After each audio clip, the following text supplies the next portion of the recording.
Hello, everyone. I'm excited to be here with you in this virtual conference. I wish we could be together in person, but circumstances are what they are. I'm Bob Murray from The Ohio State University.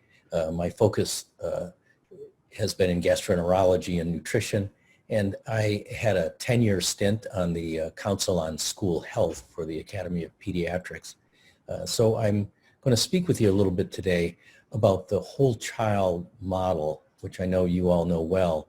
And I want to talk about the health, mental health, and nutritional components that really go into helping children learn. I think it's an exciting area of research, and we've learned many, many things. So let's get started. You're all familiar with the whole school, whole community, whole child model.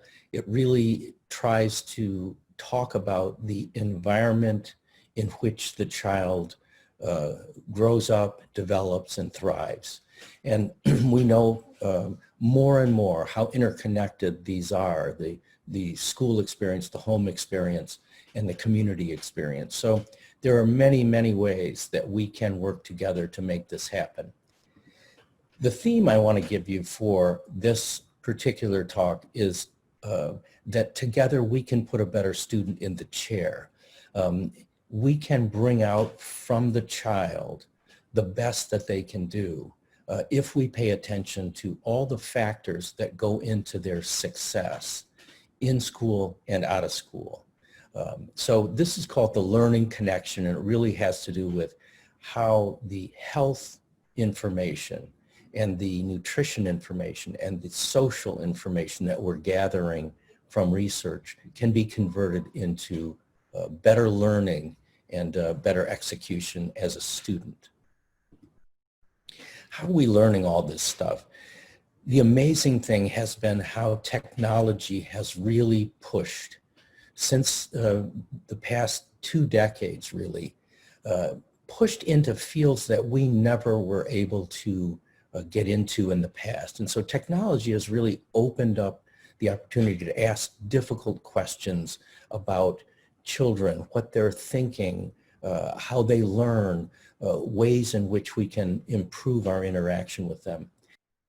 This little guy in the corner used to be a black box for us in that we could watch him explore and we could watch his eye movements and head movements and get a feeling for what he was doing, but we really couldn't understand what he was thinking. And the new technology like this helmet has really given us an opportunity to look inside the brain as this particular child goes about their daily life. All of these together have really given us an insight into how children learn. One of the things that we learned was a little interesting and surprising was that the brain does not grow equally like a mushroom, but it in fact grows in fits and starts in various areas of the brain. So one area will develop very quickly and another area takes much more time.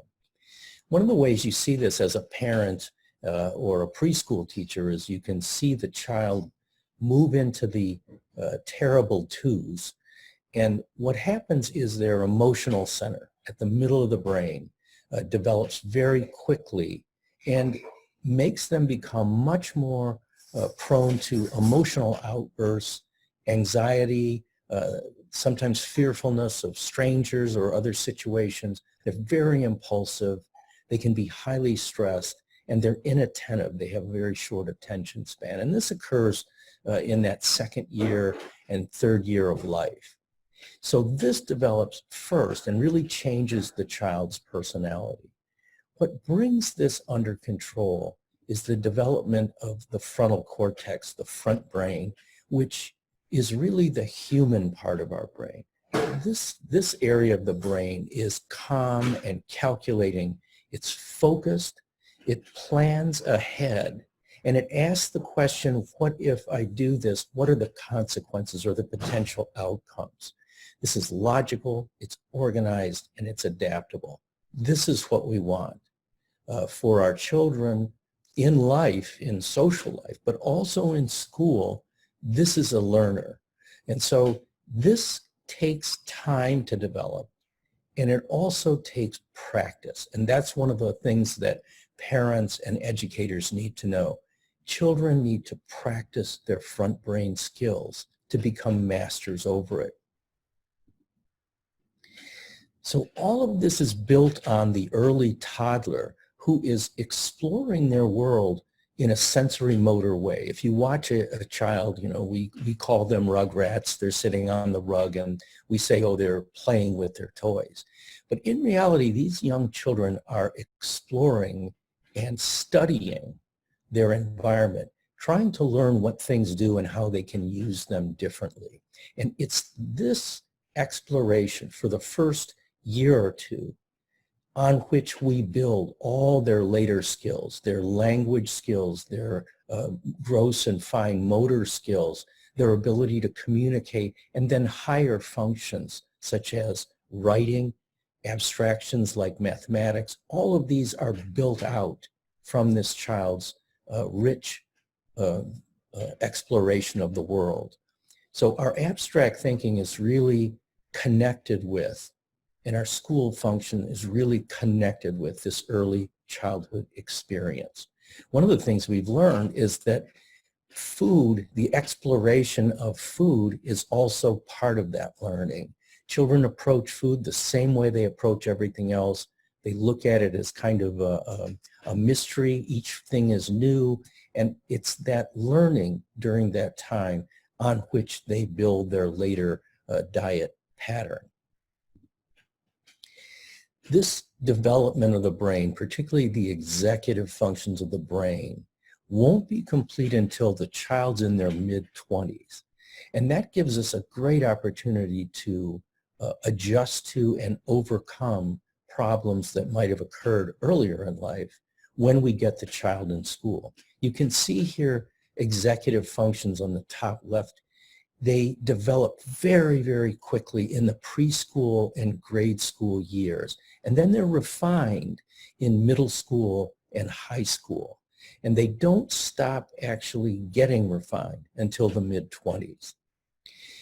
You can see in the lower right-hand graph that the ability of a person to change their brain, to really change the wiring of their brain, decreases with age. And once they reach this age of mid-20s or so, it's very difficult to change the brain's wiring, and it becomes a rote experience of changing behavior.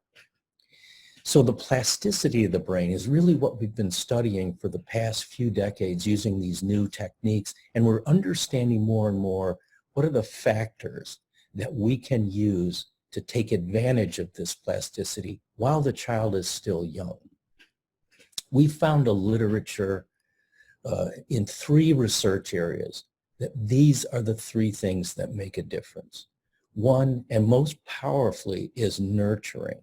Children who have an adult, I'll call them a mentor, but an adult person who has their back, does not need to be their parents. It could be their grandparents or their teachers or child school instructors. It could be their siblings or grandparents. Any adult on which they can depend provides that nurturing support. This is the basis of a child feeling safe and confident, and it overcomes their isolation. The second thing is their environment. If they have a rich, safe environment with lots of novelty to it, they will use their exploration skills to the maximum, and that really wires the brain in a strong way that sets up later learning. And then the third component is nutrition. Nutrition is important all the way through, from birth all the way through until they're 25. Nutrition is what's contributing to building, maintaining the brain and making it highly functional. And this is where schools come in. We need to be sure that their nutrition is optimal to get the most that we can out of their learning experience. If I was going to show you all the little nutrients, there are many, many nutrients that contribute to brain function, that are necessary for brain function. And it's not a question of supplementing one thing or another. All of these have roles in creating the cells and connections and ability of the brain to function at its maximum. So it's diet quality that becomes the important key theme for us when we think about the child in a learning environment. What does diet quality mean? As you know, there's been a lot of chatter about different types of diets and what's better for you and what's not good for you. And in general, these are the categories where we feel that if you mix and match these and you get a good representation of these in your diet, you will have a strong dietary pattern, and that pattern will translate into optimal health, but also optimal cognition. I put wine, dark chocolate, and coffee in here because there is a literature on each one of those things, and I needed to feel good about myself. One of the things to take away is that all dietary patterns are personal and individual. People talk about the Mediterranean diet. People don't eat the Mediterranean diet. They eat their own diet, and they may pick up elements of the Mediterranean diet or these other food groups that I have listed here. But their own personal pattern is based on their experiences, their culture, their family, their community. And so every one of us has our own dietary pattern. It will change over time, but it changes incrementally. This isn't something where you can simply overthrow a dietary pattern. If you eat a healthy dietary pattern, a well-designed dietary pattern with all those elements in it, it translates into many, many different health benefits. The risk for all of these diseases and more are lessened if the dietary pattern is strong. So it's important for all of us, but particularly important for children who are wiring their brain that they have high diet quality. In 2010, probably the most important dietary guidelines for Americans came to us in 2010 because they made us switch from focusing on individual nutrients to really looking at dietary pattern as the way to think about nutrition. And it's out of this recommendations that they made that we now built all of our programs in the government, USDA programs, WIC and SNAP food stamps and school meals and meals for geriatric patients. All of these have been built from this new framework of looking at the dietary pattern. It's critical in school, as you can see, because we have such a huge investment in children. We're investing billions of dollars a year to produce billions of meals per year. And it's targeted particularly at children who are highest risk children.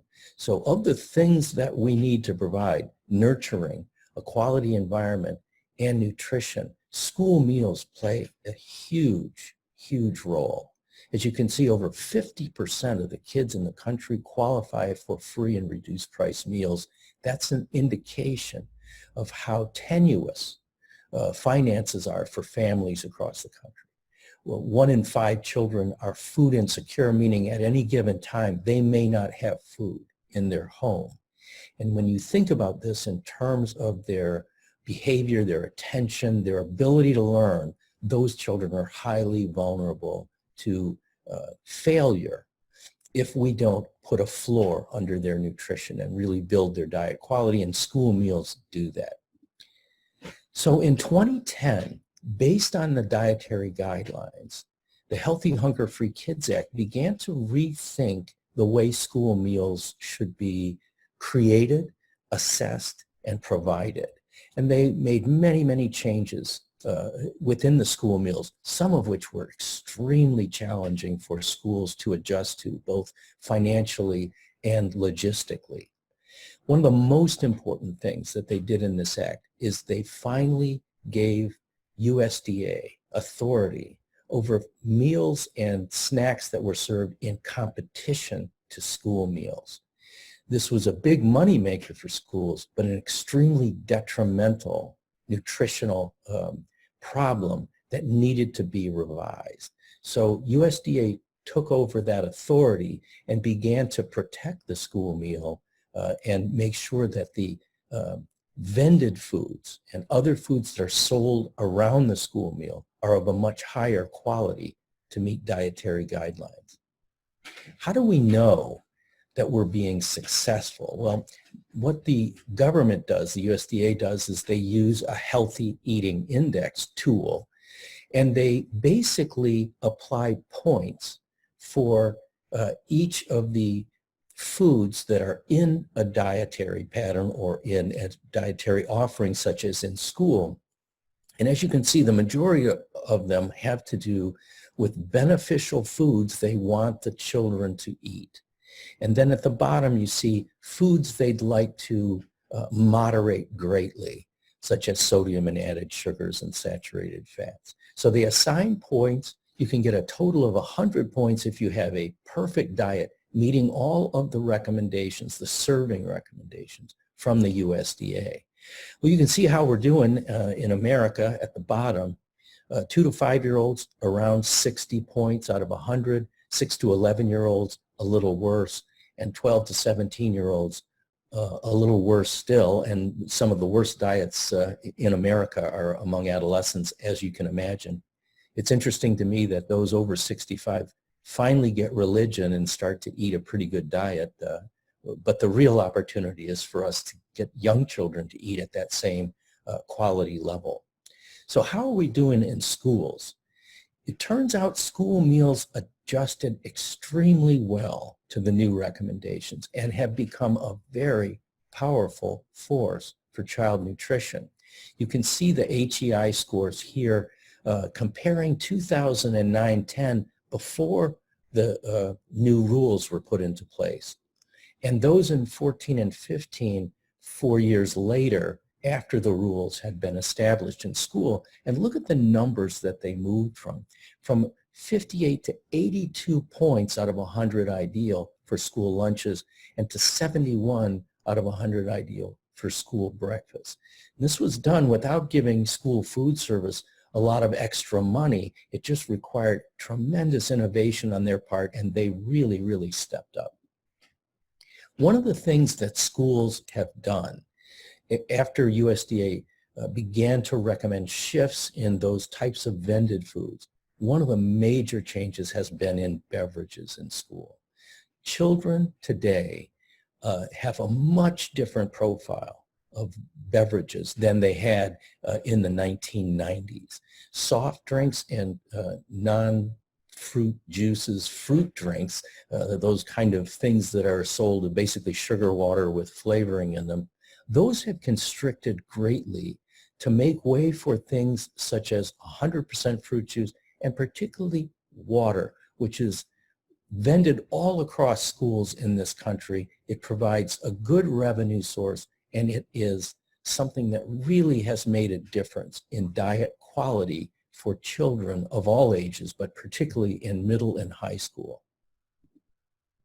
So let's look back at the Healthy Eating Index over the past 20 years. And what you see in the 90s is a score, an average score for children and teens of the low 40s. It was a terrible diet at the time, heavily influenced by snack foods, soft drinks, a lot of sugar. Peak consumption of added sugar occurred in 1999 and has fallen about 20% since that time. Well, you can see the steady improvements, and I put an indication there of when the 2010 Healthy Hunger-Free Kids Act was put into place. And since that time, HEI score has gone up 5 points in just 4 years, a tremendous increase. So the average now is about 55. Not perfect, but far, far better than it was 20 years ago. And I could show you data how the school food service has contributed to the HEI, steadily improving its quality and really focusing down on meeting dietary guidelines steadily since the 1990s, really major contribution to children's nutrition. We got a problem now because we're getting this kind of hybrid in and out of school thing going on.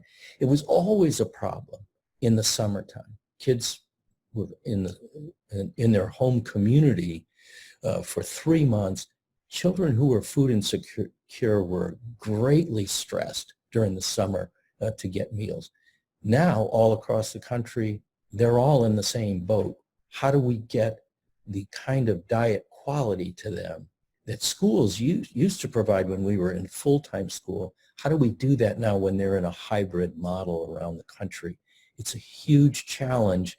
The Michigan Department of Education and all of the departments of education are really grappling with this and doing a tremendous job of trying to bend the rules and adapt to the situation they find children facing.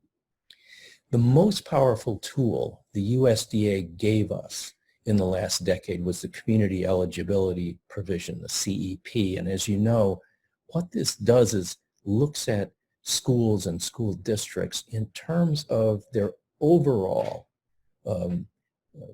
free and reduced price participation. And so if their categories of free and reduced price children are high, and it's above 40%, then the school can say, based on community eligibility, we can give all children in our school free breakfast, lunch, after-school snacks, and so forth. And so this really was a very important tool for expanding school meals, particularly breakfast.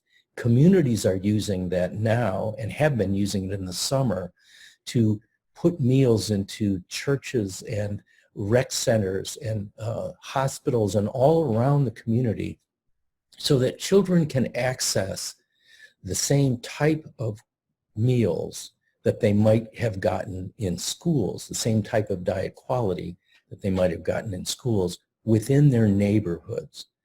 It's improving constantly, but the COVID-19 has really forced innovation on all of us across the country to find these kids and bring these meals to them. Schools are playing a big role in helping communities adapt to this situation.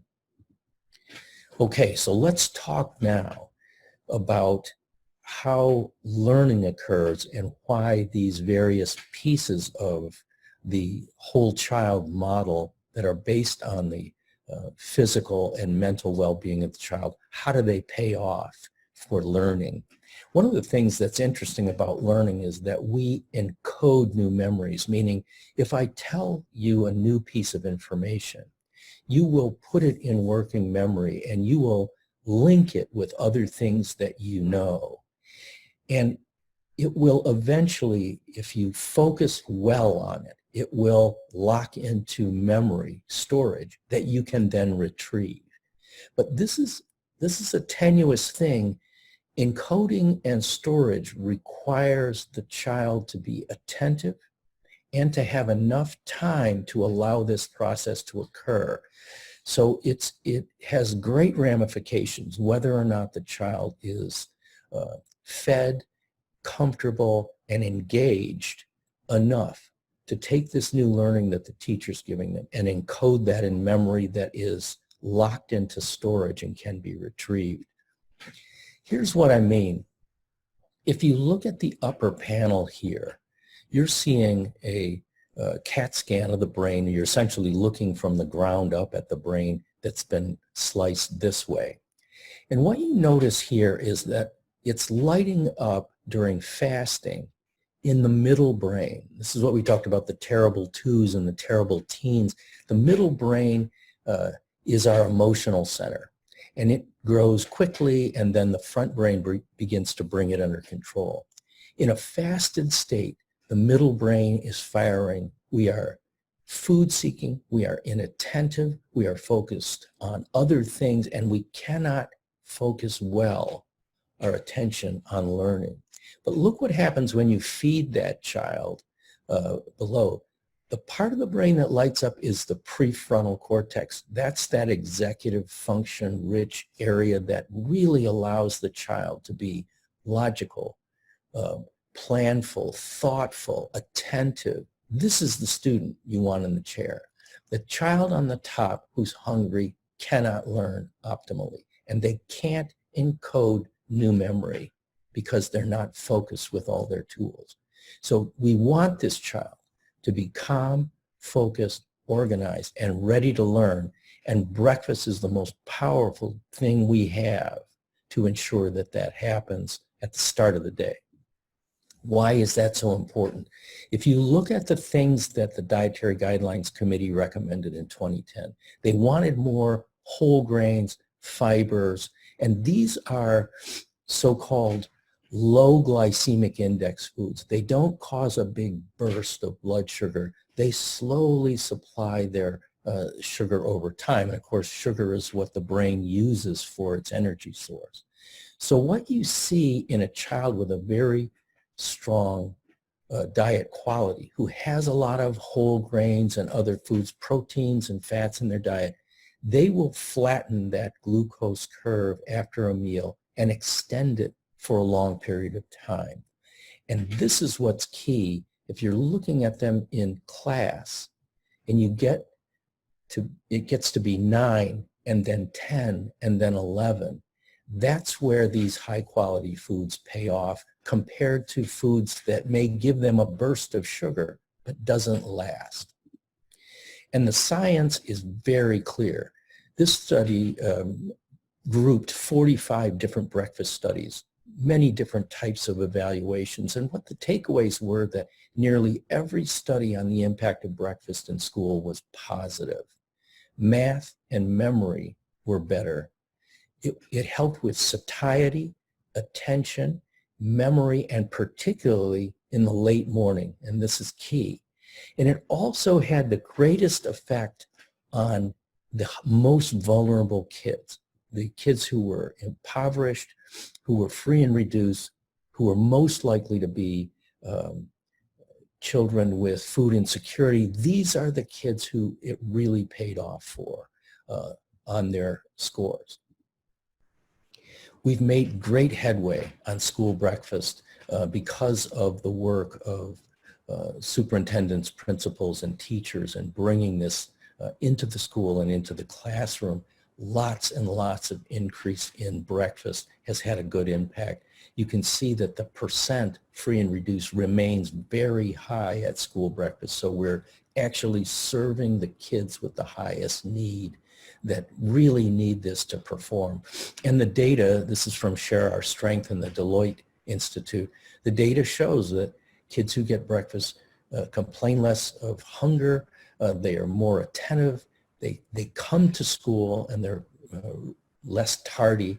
They have fewer visits to the school nurse for headaches and stomach aches in late morning. And all school nurses know when kids come to them at this point in time that they are usually hungry, and often the nurse gives them an energy bar or something to solve that problem. Obesity rates were lower, math scores were higher, and they had higher graduation rates. And the literature is pretty strong.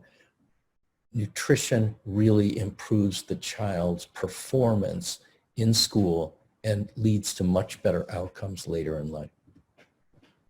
Breakfast innovations that the departments of education have undertaken with schools have been novel and extremely helpful. Grab and go in the cafeteria, grab and go in the classroom where the child is there with their teacher to start the day, breakfast boxes in the classroom, and then late breakfast options are particularly helpful for middle and high school students who may arrive late or may not be hungry. Often the case with high school students, may not be hungry when they arrive at school at the beginning of the day. All of these things have led to great increases in the child and adolescent breakfast intake. One of the things we've learned about encoding information so that it's stored and can be retrieved is that you can't overwhelm working memory. So if I give you a piece of information, it goes into working memory and the brain begins to work with that information and connect it in various places in the brain that will allow retrieval. It really puts it onto prior learning so that it locks into what the child already knows. If you overwhelm working memory and you move subject to subject to subject without breaks, the child doesn't have time to encode that memory and lock it in. And so Scandinavians and the Japanese and others have really learned to use this idea of brain breaks to intensely learn and then take a brief recess and let the child de-stress, let that memory get encoded, and then go back to the next subject rather than pushing. It's not the quantity of time, it's the quality of time that makes a difference on encoding memory. One of the things we've learned is that activity is enormously effective at bringing blood flow and glucose into the brain. It really enhances the ability of working memory to encode and store it so that the child can retrieve. So it's not just a question of stopping for a few minutes after an intense learning session, but actually doing something. It can be in the classroom, it can be walking, it can be dancing. There's many things that have been tried and are continuing to be studied, but there's no question activity enhances memory, and it's something we should take advantage of. Social and emotional skills are part of that executive function that is developing so quickly in elementary and then is being refined in middle school and high school all the way out until after college. These social and emotional skills correlate very well with the child's success in life. It has to do with peer-to-peer relationships and their ability to work in teams and with others and to tackle problems in a logical way. These skills are practiced on the playground.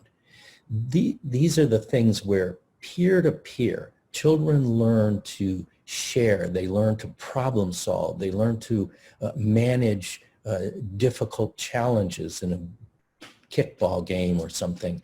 It helps them understand give and take, emotional control. All of these things are practiced with each other in groups and on the playground. And it doesn't matter whether it's structured play with rules and games or it's free play. You get benefits of both of these for executive function. Children in structured play, particularly those that have difficulty with emotional control, are forced by rules and teams to really control themselves and wait their turn and share. And this is a great training every day on the recess playground. They're learning again how to do these skills. And then free play, of course, is creative and energy, and it's a tremendous stress reliever for children. And it has great advantages in terms of just getting them ready to come back and learn again. Some of the other things we've learned, just in the last decade, we've really gotten the ability to look at sleep and its effect on behavior and learning. And you can see again, here's the normal brain pattern. Whole brain is lighted up. It has to do with motor and sensory and front brain control and thinking and planning. Look at what happens in a sleep-deprived individual. It's that middle brain again. It's our emotional center. And this is why we're crabby and we inattentive and we have a poor ability to think and plan and work through problems if we're sleep deprived. You know what that feels like. And so in children, we see this commonly, even in preschool. We're seeing kids come in who have sleep problems. It's a huge problem in adolescence, middle school, high school. Those kids need more sleep and they're not always getting the sleep that they need, and it really inhibits their performance. The other thing that we've learned about recently, and there's a lot of research on this right now, is the impact of mental health on children and teens. And this is an enormous problem in middle school and high school as well. Again, you can see in the panel here, the non-depressed brain has activity all over it, and the depressed brain is really constricted down to the midbrain, which is inattentive, it's agitated, and it is highly unlikely that this person can learn and encode new memories because that front brain is so quiet. So these are things that we're learning, and more as the whole child model is put in place in schools, we're finding ways to keep that child with a brain that is activated and ready to learn. There are grants available, and I'm just going to mention a few. There are several that are available to you right there in Michigan. A few of them are national, such as Fuel Up to Play, which is the NFL working with Dairy Council. Action for Healthy Kids focuses on parents and their engagement with schools, so there's a better engagement there. And then these other ones have to do with supplies and things that might be needed for schools to make those incremental changes to build the whole child model. Extremely important opportunities to look for these grants and help your school food service, your school nurse, your physical educators, and others build that culture in your school. So we can put a better student in the chair. We know we can. We've got good data. All of us working together can really make this child's experience a good one. But we need to be attentive to the things that may have happened to children earlier or opportunities that are arising because they're here in school with us. What can we do to give them the three things they need: nurturing, a high quality environment that supports their health and learning, and dietary improvements to give them a solid nutritional platform. All of these are important, and all of these are things that we can accomplish together. I hope you have a great conference. I'm delighted to have the opportunity to speak with you today. Thank you.